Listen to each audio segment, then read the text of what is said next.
Hello, I'm Chuck Wooden. I'm joined by my co-host, Justine Ginsburg, and you're watching the Veterans Corner.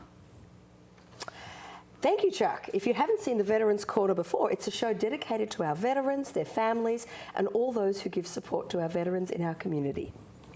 Thanks, Justine. This is part two of a two-part series. We have a very special guest that's been here before, Dr. Jeanne C. Folks. I'm going to read the bio. We had so much to cover the last show. We're going to do the bio, then jump right into it. That sounds like a plan. We had one question that from one of the viewers that we had to cover before we start the second segment. So let's jump into this. I'm going to read this for the viewers. Dr. Jeanne C. Folks is a licensed professional counselor and is a clinical director of Connecticut Psychotherapeutic Resources. I did that better this time. In Avon, Connecticut, a private practice dedicated to the treatment of psychological trauma. With 38 years in practice, she sees individuals, couples, and facilitates groups. She is a national workshop presenter, blogger, and clinical consultant, and forensic evaluator.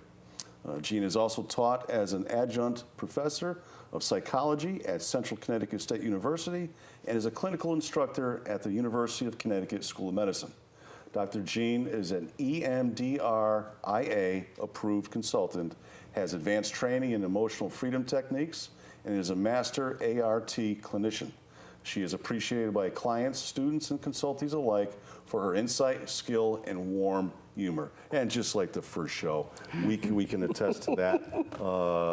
It's always great having you here. Well, it's really always a privilege to talk about PTSD to people that don't always have access to a lot of this information. Yeah, it's one of those topics that I think the last, when were you here last, besides the last segment?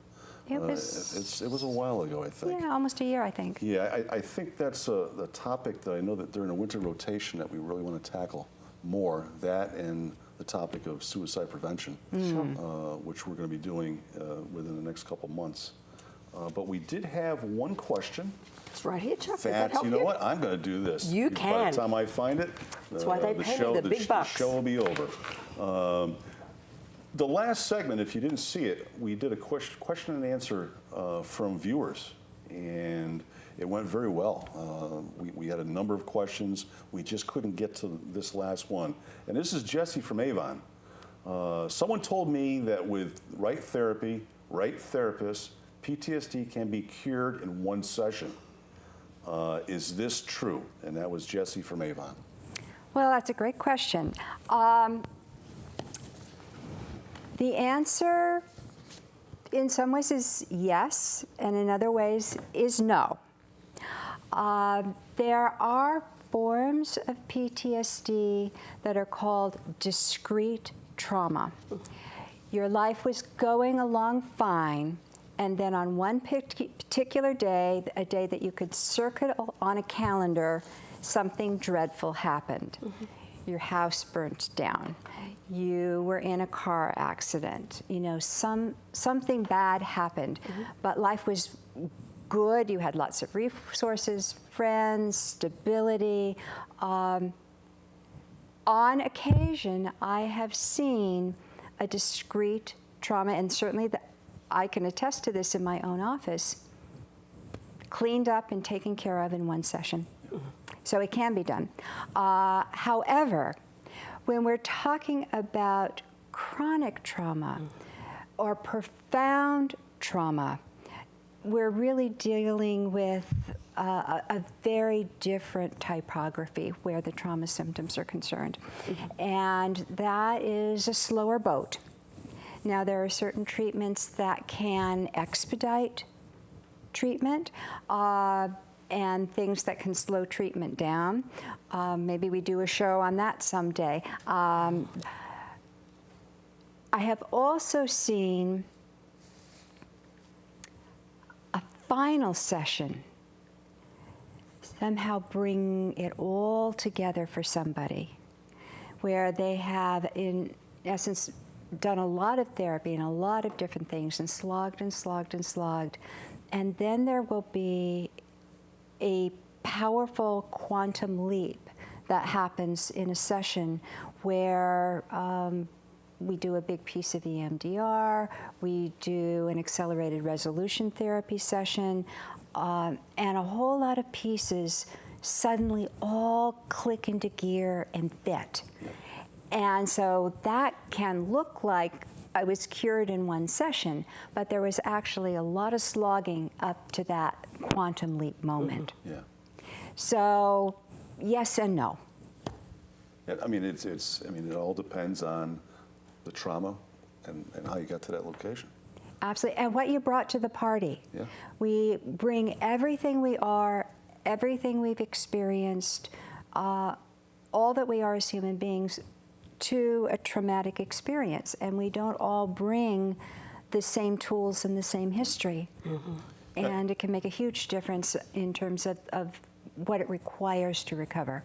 And like I've heard you say before, chronic first responders or veterans who have done many tours. We're not talking about one traumatic incident, but a constant pounding. You didn't get that way overnight. Exactly. You're not going to be cured, or at least going in the right direction overnight. I mean, I use the metaphor with people, if you had a piece of sandpaper and you ran it over your skin one time, it would be red and rough and it would need some attention. You keep rubbing sandpaper on your skin over and over and over again, you're going to wind up with a gaping wound. Yeah. And that is a much more profound form of PTSD that needs specialized care and care that is of some duration. Yeah. It was a great question. Great question. Hopefully in the future we can do more of the question and answers sessions. I love question and answer, yeah. This second segment is a topic that we haven't covered yet. Right. And it's on PTSD growth. Post-traumatic growth. Okay, Yeah. there we go. So that's the topic that we're going to be talking about today. Right. And we've got a number of questions for you. Okay, You I'm ready? ready. I'm ready. Let's And jump you know, into there's it. a good segue from just that. Actually, taking that question from the last show is actually a great way to jumpstart this, because Yes. the first question is, I see a lot in the veterans that I work with, and one of the reasons they don't seek treatment, one of the reasons they feel that in taking that first step to treatment, it exposes something that they're terrified of. And the question is, why do trauma survivors so often see themselves as weak? You know, we build warriors, and for whatever reason, we instill in them that to show any kind of vulnerability is weakness, and we kind of take that human part out of our warriors, but they are traumatized. Absolutely. And we need to help to change how we look at that. So why do they see it that way? Well, we addressed it a little bit in last week's show. There are people, including people who do have PTSD themselves, who see their symptoms as a character flaw. If I was just strong enough, I would be stronger than these symptoms. I would not be jumping every time somebody closed a door loudly. I wouldn't be flying off the handle in a state of rage at some small insignificant incident. All these things, I would be in control of myself. That snap out of it concept. The snap out of it concept, absolutely. And what is so important to understand is that PTSD is a physiological dysregulation. There are stress hormones that are pumped into our bloodstream when we have PTSD, fight or flight, because what our brains do protectively is to say, okay, now that I know how bad can be, I'm not taking any chances. And this may just look like, you know, somebody cut in front of me driving, but I'm going to react as if, a bullet just whizzed by my ear, because my system has made a decision which was not cognitive. It was made organically in my body, in what I call lizard brain, that primitive part of the brain that is built to keep us alive, that says, I am going to react as if my life is in danger, even though in this moment it's not, because once upon a time it was. And my body has regulated itself to always be ready for life and death crisis. And if that concept can be understood, then there's room for some mercy and some compassion and recognition that living daily with PTSD is one of the most courageous things that a human being can do. Absolutely. And I think the follow-up question, and I think that description you just gave almost answers this question for the viewers at home. So why does this impact our vets and first responders in the way that it does? It is because Daily. our bodies are built to take care of us. The prefrontal cortex, that part of our brain right in the front, the part of our brain we use to make grocery lists and to balance our checkbook and all of that stuff, that's a very new invention in the evolution of human beings. That primitive brain that reacts instinctively is much older, and it's powerful, and its job, believe it or not, is to take the thinking brain offline. It says, you don't have time to think about this. You don't have time to think, is this reaction a good idea or a bad idea? You're just going to react because it saves time and it will give you the best shot at surviving. And so that's why people stop thinking and start reacting. And it's also the explanation for why people have cognitive short-term memory problems when they have PTSD. Absolutely. So, but it is not a character flaw, and you cannot, by force of will, get past these symptoms. And I think we just have to remember our veterans and our first responders who are in the line of fire, for want of a better word, every single day of their career. Absolutely. They really are the heroes that walk amongst us every single day.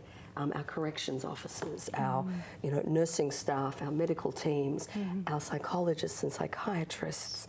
This work is not for faint-hearted. It is not for sissies. That's it is for sure. not for sissies, and I think that alone validates why our men and women who have seen trauma in battle have every right to have exactly the same. I love the word mercy.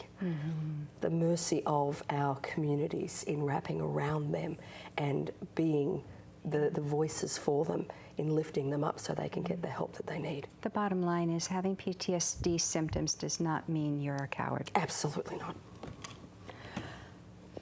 Okay, my earpiece was falling out. And Oh, my goodness. I was just adjusting that. There we go. I don't want to get yelled at from the control room. Absolutely not. Or if I do get yelled at, I want to hear it.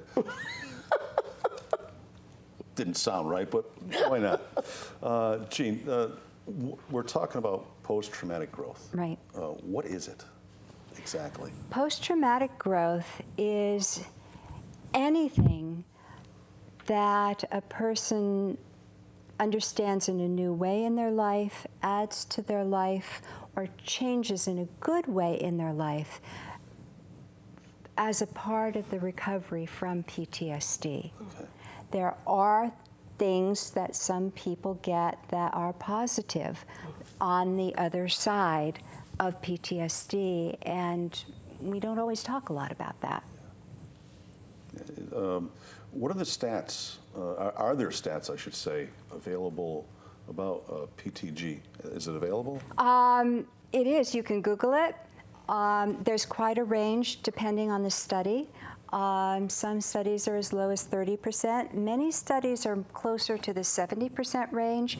70% of people who have PTSD and are in some degree of recovery from PTSD, talk about some wisdom, some insight, some strength, some new activity, some deeper appreciation of relationships, some positive thing that has come out of their ordeal. Yeah.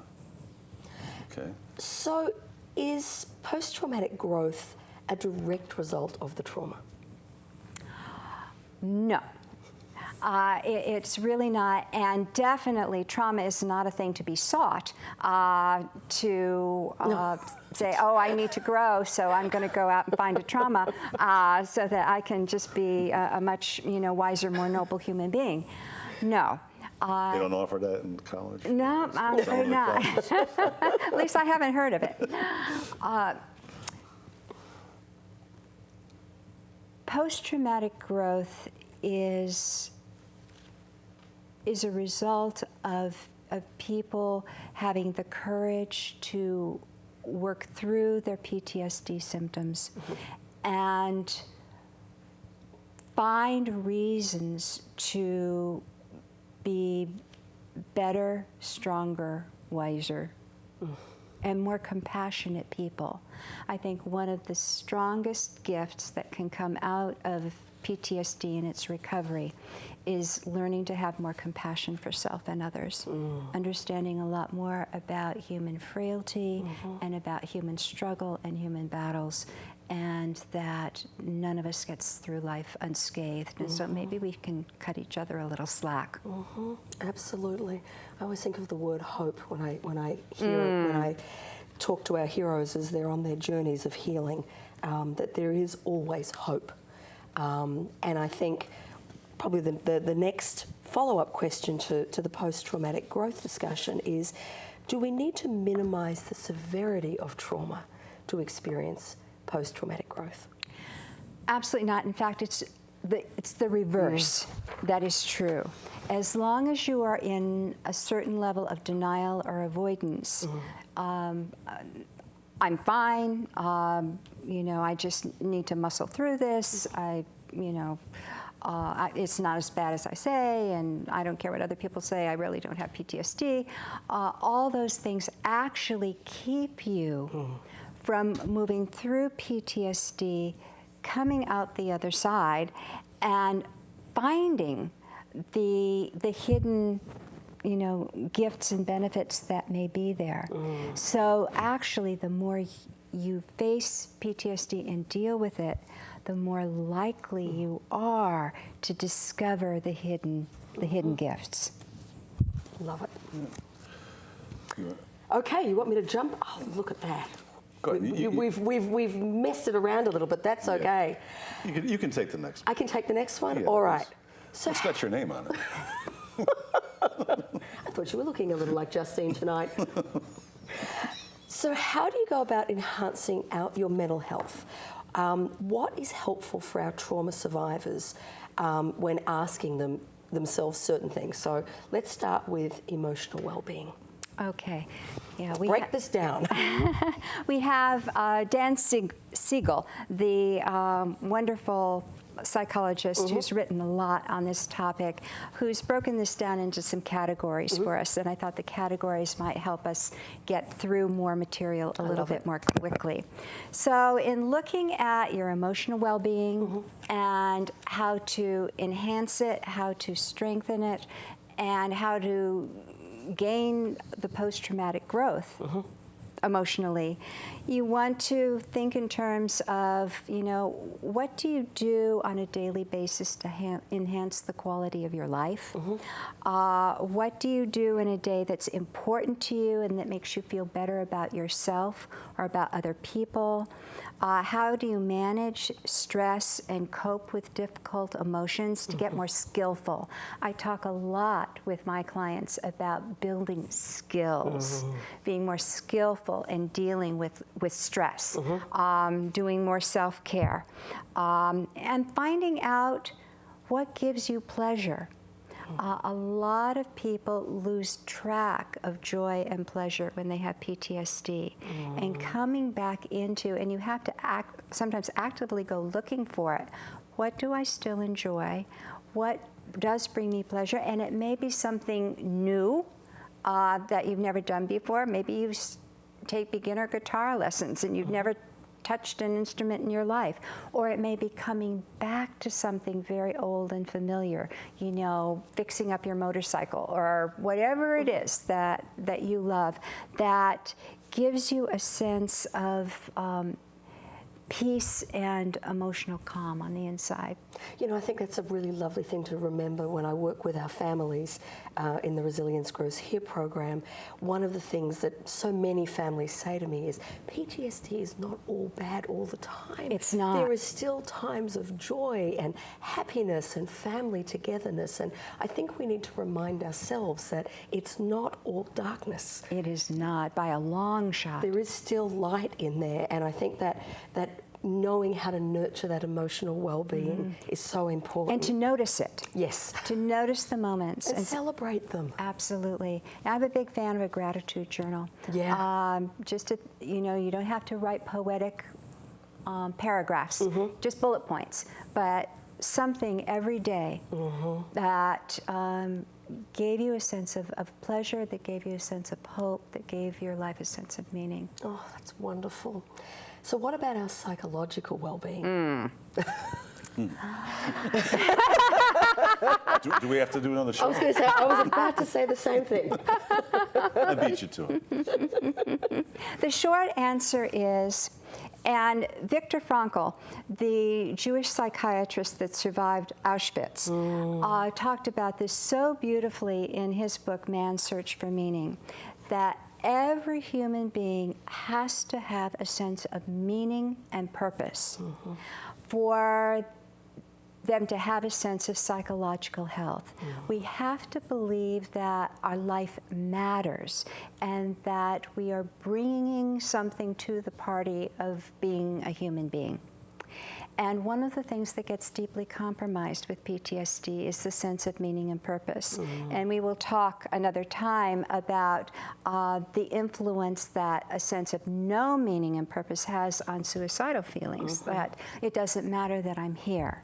So it's very important to come into a sense that it does still matter that I'm here. I have something to give, and I also have things to receive from other people, which also gives them an opportunity to have a sense of my meaning and purpose, because they want to be here on the planet with me. Yeah, you know, I think we touched on in the last show a little bit about how our time in service changes us, and you know, part of that sense and purpose, when we've been designed and trained to be a warrior, and then we come home, we're no longer a warrior. Exactly. And what do we do with that? Because I know what I am in the theater of war. I've forgotten what I am at home. That is beautifully put, and you do have to really rework your sense of meaning and purpose, because it's only meant one thing for a long time, and now you have to find new meaning and purpose, and that's really challenging. We got about a minute left. You want to jump into spiritual well-being real fast? I do. I'll jump into that real fast. Actually, you got about 30 seconds. Okay. So we can... Social well-being, build those relationships, and your spiritual well-being is to allow yourself to dream, to hope, to have a sense of a philosophy of life or a spirituality of life that also adds to that sense of meaning and purpose, and to not be afraid to stop, look, and listen, and to take in the beauty of the world, and to remember that the world can be a benign place, not always a dangerous place, and that we are here to receive the gifts that the planet has to offer, and we're here to be in relationship with one another. Hate to cut you off. That's okay, I'm done. You know, we got about 25 seconds left. There was another question, but you're going to be back. Matter of fact, for the viewers, this winter rotation, this is one of our primary topics. This is suicide prevention. Now, you two will be back here again very soon talking about that, and I got about 5 seconds left, so we're going to wrap it up. Thanks again for being here. My pleasure. There's so Thanks much for things having I'd me. like to say, but we got to go. I want to thank the viewers for joining us tonight. Absolutely. I'm Chuck Wooden. And I'm Justine Ginsburg. Good night, and we'll see you next time on the Veterans Corner. Good night.